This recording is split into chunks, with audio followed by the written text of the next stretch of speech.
ओम शांति।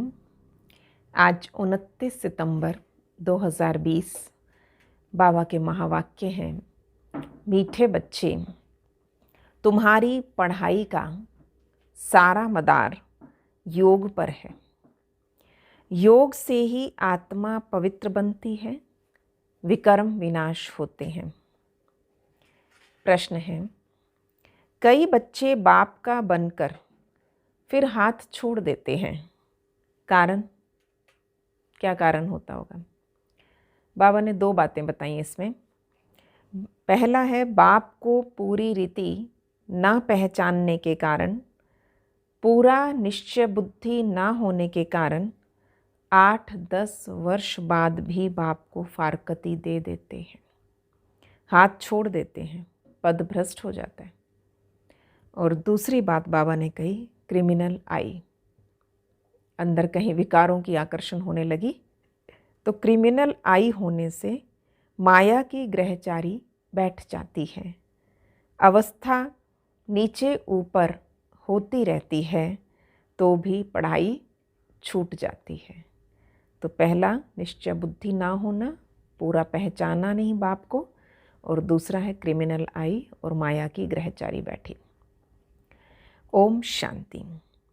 रूहानी बच्चों प्रति रूहानी बाप समझा रहे हैं, अभी समझते हो कि हम सब रूहानी बेहद के बाप के बच्चे हैं। इसको बाप दादा कहा जाता है। जैसे तुम रूहानी बच्चे हो, वैसे ये ब्रह्मा भी रूहानी बच्चा है शिव बाबा का। शिव बाबा को रथ तो जरूर चाहिए ना, इसलिए जैसे तुम आत्माओं को ऑर्गन्स मिले हुए हैं कर्म करने के लिए, वैसे शिव बाबा का भी ये रथ है, क्योंकि यह कर्म क्षेत्र है जहाँ कर्म करना होता है। तो भगवान को ज्ञान सुनाना एक कर्म है। तो कर्म के लिए कर्मेंद्रियाँ चाहिए थी, इसलिए बाबा ने कहा मुझे ये रथ चाहिए। वो है घर, परमधाम, जहाँ आत्माएं रहती हैं। आत्मा ने जाना है हमारा घर है शांति धाम, वहाँ ये खेल नहीं होता, ये बत्तियाँ आदि कुछ नहीं, वहाँ कोई लाइटिंग सिस्टम नहीं। तो ये सारा स्टेज है, यहाँ ये प्ले चल रहा है पृथ्वी पर। और बाबा ने कहा परमधाम में कोई इस प्रकार की लाइटिंग सिस्टम नहीं, सूरज चांद सितारे इन सब से परे है। यहाँ आती हैं पार्ट बजाने, तुम्हारी आत्मा में है ये बेहद का ड्रामा है। जो एक्टर्स हैं उन्हों को एक्ट शुरू से लेके अंत तक तुम बच्चे नंबरवार पुरुषार्थ अनुसार ये सारा एक्ट जानते हो। यहाँ कोई साधु संत आदि नहीं समझाते, यहाँ हम बच्चे बेहद के बाप के पास बैठे हैं। अब हमको वापस जाना है, पवित्र तो जरूर बनना है, आत्मा को बनना है। तो ऐसा नहीं कि शरीर भी यहीं पवित्र बनना है, नहीं, आत्मा पवित्र बनती है, शरीर तो पवित्र तब बने जब 5 तत्व भी सतो प्रधान हो जाए।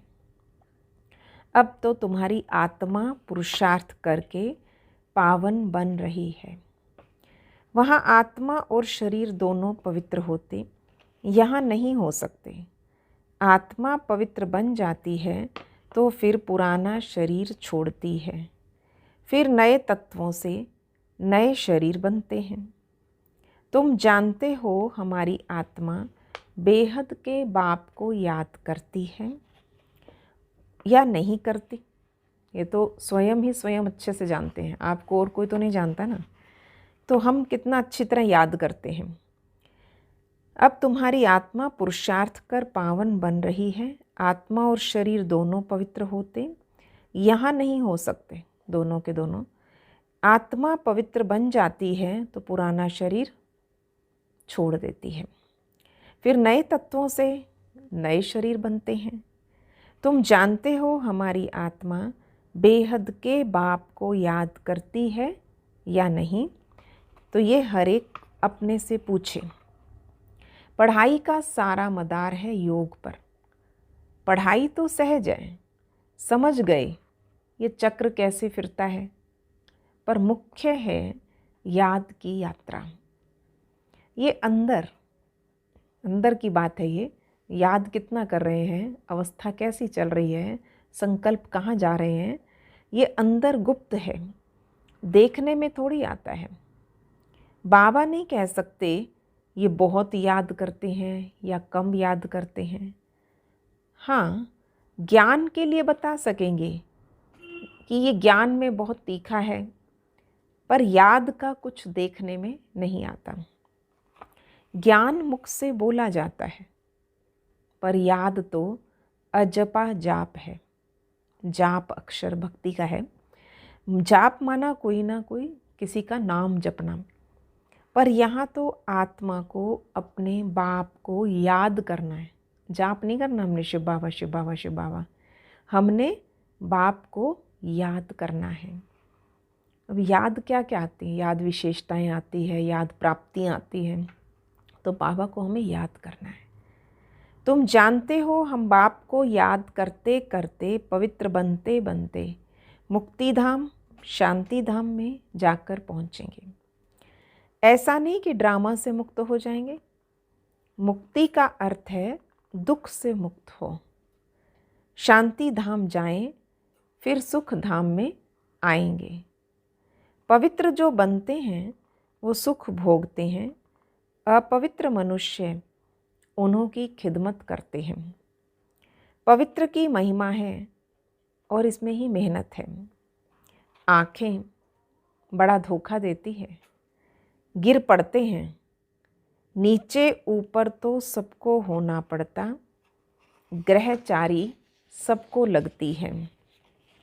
भल बाबा कहते हैं बच्चे भी समझा सकते हैं, मगर किसको आगे रखते हैं बाबा?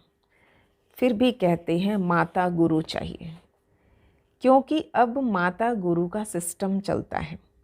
आगे पिताओं का था, बड़े गुरु और ये सब कुछ पुरुष लोग होते थे, महिलाओं को ये स्थान नहीं दिया हुआ था। परंतु धीरे धीरे बाबा के सामने देखने में आया, तो बाबा कहते आजकल माता गुरु का सिस्टम बन गया, आगे पिताओं का था। अभी पहले पहले कलश माताओं को मिलता है और माताएं मेजॉरिटी में है। वैसे भी मैक्सिमम हर सत्संग में माताएं ही सबसे पहले या ज़्यादा होती हैं। कुमारियाँ राखी बांधती हैं, पवित्रता के लिए बाबा ने समझाया।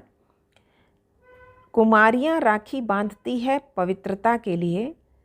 भगवान कहते हैं काम महाशत्रु है, इस पर जीत पहनो। ये रक्षा बंधन पवित्रता की निशानी है। वो लोग राखी बांधते हैं, पवित्र तो बनते नहीं। वो सब है आर्टिफिशियल राखी, कोई पावन बनाने वाले नहीं हैं। इसमें तो ज्ञान चाहिए। पवित्रता के लिए, पवित्र बनाने के लिए ज्ञान की आवश्यकता है। अभी तुम राखी बांधते हो, अर्थ भी समझाते हो, ये प्रतिज्ञा कराते हैं।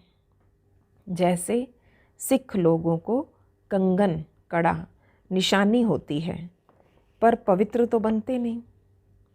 पतित को पावन बनाने वाला सर्व का सद्गति दाता वो एक ही है, और वो भी देहधारी नहीं है।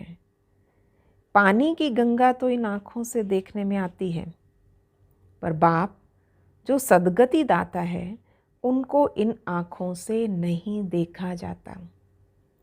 आत्मा को कोई भी देख नहीं सकते कि वो क्या चीज़ है। कहते भी हैं हमारे शरीर में आत्मा है, क्या देखा है? बाबा पूछ रहे हैं, जब उनसे पूछो ऐसा कि आत्मा है, वो कहेंगे हाँ आत्मा है हमारे शरीर में। उनसे पूछो देखा अपने आत्मा को, कहेंगे नहीं। और सब चीज़ें जिसका नाम है पर देखने में आती तो है, जिसका भी कुछ नाम लिया है, हमने कहा आत्मा, तो फिर दिखनी चाहिए ना। बाबा कहते आत्मा का भी नाम है, कहते भी हैं भ्रकुटी के बीच चमकता अजब सितारा, पर देखने में तो आती नहीं। परमात्मा को भी याद करते हैं, पर देखने में तो कुछ नहीं आएगा। लक्ष्मी नारायण को देखा जाता है इन आँखों से।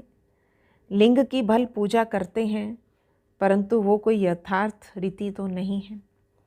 पर देखते हुए भी जानते नहीं हैं परमात्मा क्या है। निराकार निराकार सिंबल बने हुए हैं, लिंग की पूजा हो रही है, पर भगवान क्या है फिर भी नहीं जानते। ये कोई जान नहीं सकते। आत्मा तो बहुत छोटी सी बिंदी है, देखने में भी नहीं आती। ना आत्मा को ना परमात्मा को देखा जा सकता, जाना जाता है।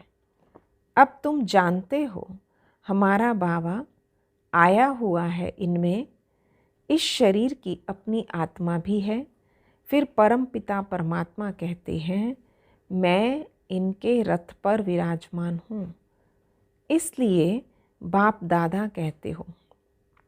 अब दादा को तो इन आँखों से देखते हो, ब्रह्मा बाबा तो दिखाई दे रहे थे, बाप को नहीं देखते हो, दादा को देख रहे हो।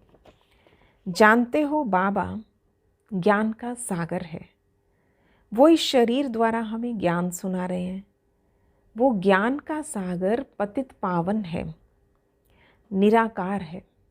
तो निराकार रास्ता कैसे बताएगा? प्रेरणा से तो कोई काम नहीं होता। भगवान आते हैं ये किसी को पता नहीं। शिव जयंती भी मनाते हैं तो ज़रूर यहाँ आता होगा ना। तुम जानते हो अभी वो हमें पढ़ा रहे हैं। वो सिर्फ आता ही नहीं है, वो आता है, हमें पढ़ाता है, आत्मा को श्रृंगारता है, आत्मा को सुंदर बनाता है। और बाबा इसमें आकर पढ़ाते हैं। आएंगे भी किस में? तो बाबा कहते वो एक फिक्स रथ है। बाप को पूरी रीति ना पहचानने के कारण, निश्चय बुद्धि ना होने के कारण 8-10 वर्ष के बाद भी फारकती दे देते हैं। माया बिल्कुल अंधा बना देती है। बाप का बनकर फिर छोड़ देते तो पद भ्रष्ट हो जाता। अब तुम बच्चों को बाप का परिचय मिला तो औरों को भी देना है। ऋषि मुनि आदि तो सब नेति नेति करते गए, आगे तुम भी जानते नहीं थे। अभी तुम कहेंगे हाँ हम जानते हैं, तो आस्तिक हो गए। सृष्टि का चक्र कैसे फिरता है ये भी तुम जानते हो। सारी दुनिया और तुम खुद इस पढ़ाई के पहले नास्तिक थे, ये तो बाबा ने समझाया है। तुम कहते हो हमको परमपिता परमात्मा बाप ने समझाया है आस्तिक बनना है, और हमें आस्तिक बनाया है। हमें समझाया, हमें आस्तिक बनाया। हम रचता और रचना के आदि मध्य अंत को नहीं जानते थे। बाबा है रचता, बाप ही संगम पर आकर नई दुनिया की स्थापना भी करते हैं और पुरानी दुनिया का विनाश भी कराते हैं। पुरानी दुनिया के विनाश के लिए ये महाभारत लड़ाई है, जिसके लिए समझते हैं उस समय श्री कृष्ण था, पर अब तुम समझते हो ये तो निराकार बाप था। ज्ञान कौन सुना रहा है? निराकार बाप। उसको देखा नहीं जाता है। श्री कृष्ण का तो चित्र है, देखा जाता है, शिव को देख नहीं सकते। श्री कृष्ण तो है सतयुग का प्रिंस, वही फीचर्स फिर हो ना सके। श्री कृष्ण भी कब कैसे आया ये भी कोई नहीं जानते। श्री कृष्ण को कंस की जेल में दिखाते हैं। अब देखो इस सारी कहानी का वास्तविक राज है। बाबा ने कहा कंस सतयुग में था क्या? हो सकते कंस जैसे मनुष्य सतयुग में? कैसे हो सकता है? कंस असुर को कह रहे हैं, और इस समय सारी आसुरी संप्रदाय है, एक दो को मारते काटते रहते हैं। कैसे वो बिल्कुल छोटे छोटे नवजात शिशुओं को उठा के पटक देता था, मार देता था। तो बाबा ने कहा वो आज दुनिया ऐसी है। दैवी दुनिया थी, जो सतयुग की बात कर रहे हैं, वो दैवी दुनिया थी, ये भूल गए। ईश्वरीय दैवी दुनिया ईश्वर ने स्थापन की थी, ये भी तुम्हारी बुद्धि में है। नंबरवार पुरुषार्थ अनुसार अभी तुम हो ईश्वरीय परिवार, फिर वहाँ होंगे दैवी परिवार। इस समय ईश्वर तुमको लायक बना रहे हैं स्वर्ग का देवी देवता बनाने। बाप पढ़ा रहे हैं, इस संगम युग को कोई भी नहीं जानते। कोई भी शास्त्र में ये पुरुषोत्तम युग की बात नहीं है। पुरुषोत्तम युग अर्थात जहाँ पुरुषोत्तम बनना है, ठीक है, उसे पुरुषोत्तम युग कह रहे हैं, जहाँ आत्मा ये पुरुष उत्तम बने। सतयुग को भी कहेंगे पुरुषोत्तम युग। इस समय तो मनुष्य पुरुषोत्तम नहीं है, इनको तो कनिष्ठ तमो प्रधान कहेंगे। ये सब बातें सिवाय ब्राह्मणों के कोई समझ नहीं सकते। बाबा कहते ये तो आसुरी भ्रष्टाचारी दुनिया है। सतयुग में ऐसा कोई वातावरण नहीं होता, वो थी श्रेष्ठाचारी दुनिया। उन्हों के चित्र हैं, आज तक उनकी यादगार, उनके कहीं मूर्तियाँ मिलती हैं। बरोबर ये श्रेष्ठाचारी दुनिया के मालिक थे।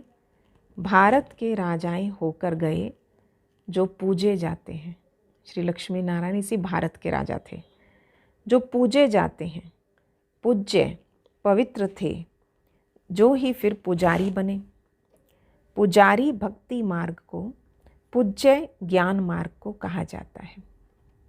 सतयुग त्रेता तक पूज्य और फिर बन गए पुजारी। पूज्य पवित्र थे, फिर पुजारी बने, तो पूज्य सो पुजारी, पुजारी फिर पूज्य। ये कैसे बनते हैं? ये तुम जानते हो, इस दुनिया में पूज्य एक भी हो ना सके। पूज्य परमपिता परमात्मा और देवताओं को ही कहा जाता है। परमपिता परमात्मा है सबका पूज्य, सब धर्म वाले उसकी पूजा करते हैं।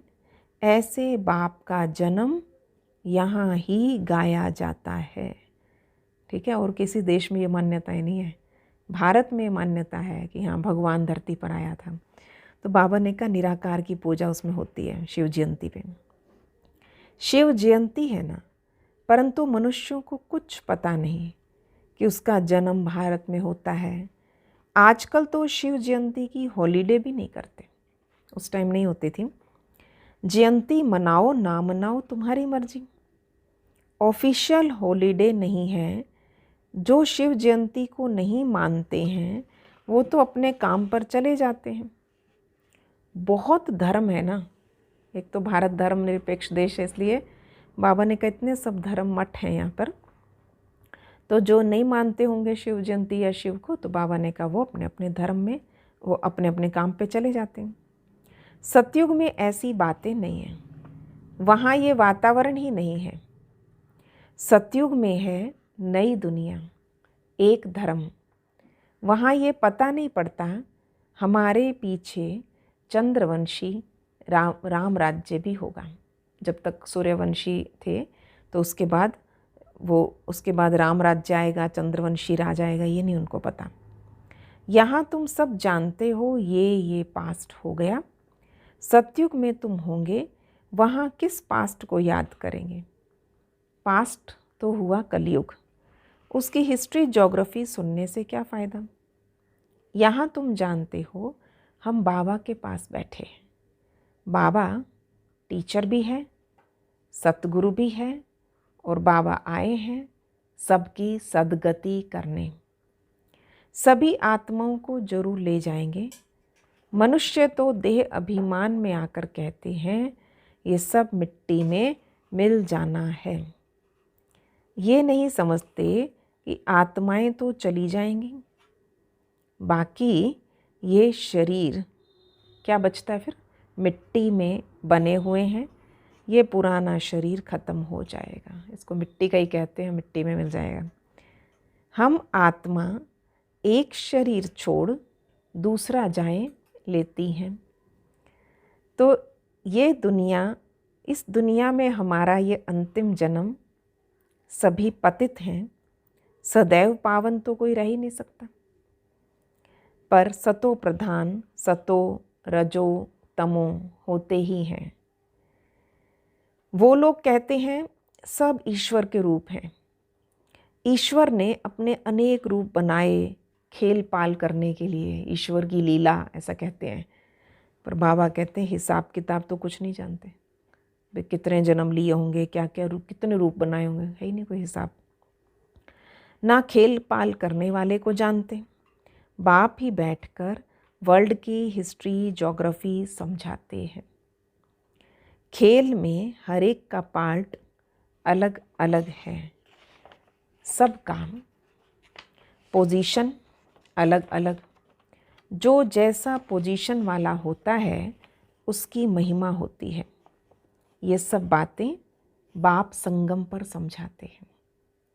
सतयुग में फिर सतयुग का पार्ट चलेगा। अभी तो संगम की बातें हो रही हैं। बाबा ने कहा जब सतयुग में जाएंगे तो सतयुग का पार्ट बजा लेंगे, वहाँ ये बातें नहीं होंगी। यहाँ तुमको सृष्टि चक्र का ज्ञान बुद्धि में फिरता रहता है। तुम्हारा नाम ही है स्वदर्शन चक्रधारी। श्री लक्ष्मी नारायण को थोड़ी कुछ स्वदर्शन चक्रधारी कहते हैं, तो ये यहाँ के हैं। मूल वतन में तो यहाँ तुमको सृष्टि चक्र का ज्ञान बुद्धि में फिरता रहता है। नाम क्या दिया बाबा ने हमें? स्वदर्शन चक्रधारी। श्री लक्ष्मी नारायण को थोड़ी कुछ स्वदर्शन चक्र दिया जाता है, उनको आवश्यकता नहीं थी। स्वदर्शन चक्र की आवश्यकता हमें है। स्व का दर्शन बुद्धि से करते रहें, बार बार रिपीट होता रहे।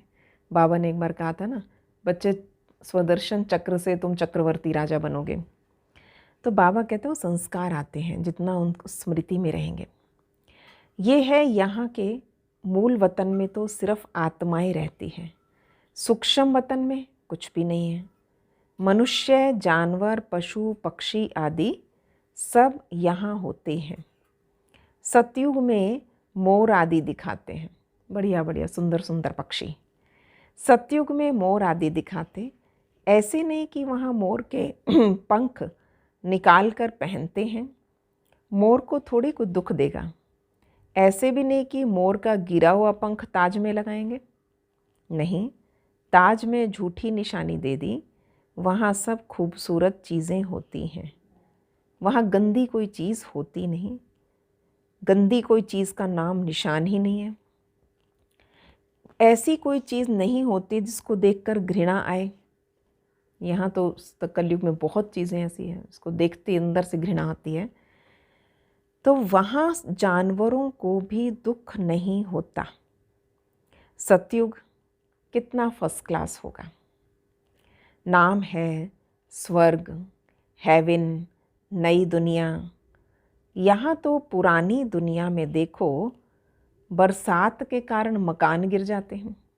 जो जो समय समाचार आते होंगे, बाबा भी देखते सुनते थे। तो बाबा कहते हैं ये कलयुगी दुनिया के नज़ारे हैं। ये बरसात पड़ी, मकान गिर गए, मनुष्य मर गए, अर्थक्वेक होगी, सब दबकर मर जाएंगे। सतयुग में बहुत थोड़े होते हैं, बहुत थोड़ी सी पॉपुलेशन, बाद में वृद्धि को पाते रहेंगे। पहले सूर्यवंशी होंगे, जब दुनिया 25% पुरानी होगी, पीछे चंद्रवंशी होंगे। सतयुग 1250 वर्ष है, वो है 100% नई दुनिया, जहाँ देवी देवताएं राज्य करते हैं। तुम्हारे में भी बहुत इन बातों को भूल जाते हैं। राजधानी तो स्थापन होनी ही है, हार्ट फेल नहीं होना। बाबा कहते भूल जाते हो तो कैसी कैसी स्थितियाँ आ जाती हैं, बस मुझसे नहीं होता, अब नहीं होगा। तो बाबा कहते हैं हार्ट फेल वाली स्थिति है ये। पुरुषार्थ की बात है। बाप सभी बच्चों से एक समान तदबीर पुरुषार्थ कराते हैं। तुम अपने लिए विश्व पर स्वर्ग की बादशाही स्थापन करते हो। अपने को देखना है हम क्या बनेंगे। अच्छा, मीठे मीठे सिकिलधे बच्चों प्रति माता पिता बाप दादा का याद, प्यार और गुड मॉर्निंग। रूहानी बाप की रूहानी बच्चों को नमस्ते। हम रूहानी बच्चों की रूहानी बाप दादा को नमस्ते जी, नमस्ते जी। गुड मॉर्निंग बाबा, शुक्रिया बाबा, वाह बाबा वाह। तो क्या होमवर्क दिया आज बाबा ने?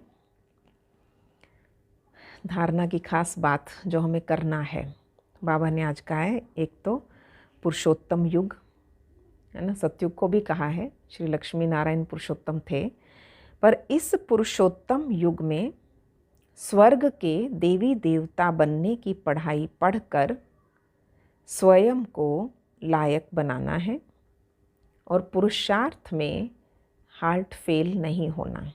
हार्ट फेल यानी दिल शिकस्ती, निराशा, दिल शिकस्त होना। जब औरों को ज़्यादा पुरुषार्थ करते देखते हैं तो कईयों में तो कंपटीशन एक आता है ना, एक रेस चलती है कि हमें ऐसा बनना है। और कई जब ज़्यादा पुरुषार्थ करते देख लेना कि हमसे नहीं होने वाला, हमसे तो इतना नहीं होता, दिल शिकस्ती आ जाती है। कभी कभी देखा है किसी को मुरली बहुत याद रहती है, तो बाकी कुछ हैं जो उसके साथ साथ फिर रेस होती है कि हाँ हम भी कर सकते हैं, मतलब ये कर सकते हैं याद तो हम भी कर सकते हैं। और कईयों में ये दिल से नहीं जी इतना तो हमसे नहीं होता, इतना नहीं है दिमाग अब हमारा, मतलब पहले ही स्वीकार कर लेते हैं। तो बाबा कहते बच्चे ऐसे कई कई और भी पुरुषार्थ की बातों में दिल शिकस्त हो जाते हैं। तो ये बाबा ने मना किया है, पुरुषोत्तम युग में स्वर्ग के देवी देवता बनने की पढ़ाई पढ़कर स्वयं को लायक बनाना है और पुरुषार्थ में हार्ट फेल नहीं होना। दूसरा, इस बेहद के खेल में हर एक्टर का पार्ट और पोजीशन, इस बेहद के खेल में हर एक्टर का पार्ट और पोजीशन अलग अलग है। जैसे जिसकी पोजीशन वैसा उसे मान मिलता है, जैसी पोजीशन जैसी पोस्ट होती है उस अनुसार मान मिलता है। ये सब राज वर्ल्ड की हिस्ट्री ज्योग्राफी का सिमरण कर स्वदर्शन चक्रधारी बनना है। आज का वरदान बाबा ने कहा है, सच्चे स्वकल्याणी बनो। स्वकल्याण किस में छुपा है? श्रीमत से। और बाबा कहते श्रीमत के अंदर मनमत और जनमत मिक्स नहीं करनी, लोग क्या कहते हैं और मेरा मन क्या करता है, नहीं। श्रीमत माना श्रीमत, जैसा बाबा ने कहा एज इट इज़ मुझे करना है। श्रीमत में मनमत और जनमत की मिलावट को समाप्त करने वाले सच्चे स्वकल्याणी भव।